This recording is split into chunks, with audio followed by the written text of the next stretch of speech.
માટે એવું કહેવાતું કે આ તૂટતા બ્રિજની ધરતી છે, પણ એ ગુજરાત માટે પણ વાપરીએ તેમાં કોઈ ખોટું નથી, કારણ કે એવું બન્યું છે સાબરકાંઠામાં. આપણે આવીશું હિરેનભાઈ પાસે, પરંતુ કેટલા આવા બ્રિજ છે એ હવે ધીમે ધીમે જે સામે આવ્યું છે અને વારંવાર અમે બતાવતા રહીએ છીએ. સાબરકાંઠામાં પણ બ્રિજ જર્જરિત હાલતમાં છે. હિંમતનગર વિજાપુર વચ્ચેનો બ્રિજ એ જર્જરિત છે અને ત્યાંથી એ જર્જરિત બ્રિજ પરથી ભારે વાહનો પસાર થાય છે. 60 વર્ષ વીતી ગયા છે આ બ્રિજને, પણ તેમ છતાં કોઈ સમારકામ નથી કરવામાં આવ્યું. 2019માં આ પુલ પર દુર્ઘટના સર્જાઈ હતી, તેમ છતાં પણ હજુ તંત્ર જાગ્યું નથી, કુંભકર્ણની નિંદ્રામાં છે. આપણી સાથે હિતેશ રાવલ જોડાઈ ગયા છે સાબરકાંઠાથી. હિતેશ, પાલનપુરમાં આવી ઘટના બની હતી, નીચે બેઠેલા રિક્ષામાં બેઠેલા 2 લોકો મોતને ભેટ્યા હતા. મોરબીમાં તો 141 મોતને ભેટ્યા, આમાં 10 લોકો મૃત્યુ પામ્યા છે. અને આ તમે જે બ્રિજ, સાબરકાંઠાનો બ્રિજ કે જ્યાં દુર્ઘટના સર્જાઈ ચૂકી છે, તેમ છતાં પણ હજુ જાગ્યા નથી.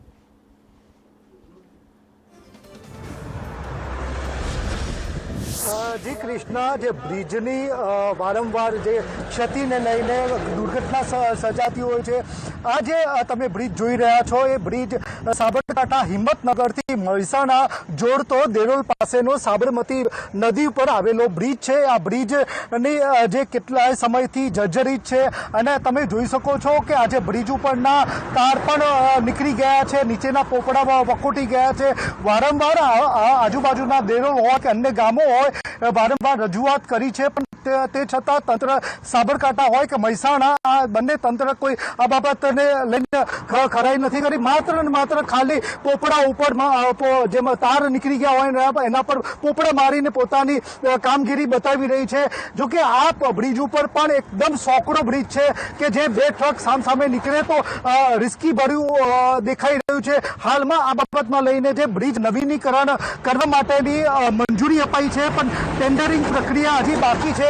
ક્યાંક ને ક્યાંક મોટી દુર્ઘટના સર્જાય તેની રાહ જોઈ રહ્યું હોય એવું લાગી રહ્યું છે. પણ આ સૌથી બ્રિજના નીચે હોય કે બ્રિજના ઉપર મોટા પોપડા વખૂટી ગયા છે, તાર નીકળી ગયા છે.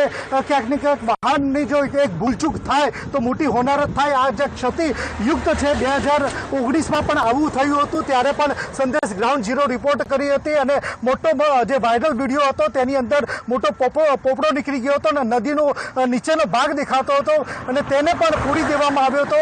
પણ કેટલા સમયની રાહ જોવાય તે નક્કી નથી. પણ હાલમાં આજુબાજુના લોકો વારંવાર કહી રહ્યા છે કે ક્યારે જો આ બ્રિજ ઉપર સહેજ નાનો અકસ્માત થાય તો પણ લાંબા સુધી ટ્રાફિક થતી હોય છે અને ક્ષતિગ્રસ્તના કારણે બોર્ડ પણ લગાવવામાં આવે છે કે 30ની સ્પીડ કરતાં વધારે વાહન ન ચલાવવું. એ રીતે વાહન છે ને આ વાહન ઉપર જે આજુબાજુના લોકો જતા હોય છે પણ તે દંડનો ઓથ નીચે જીવી રહ્યા છે.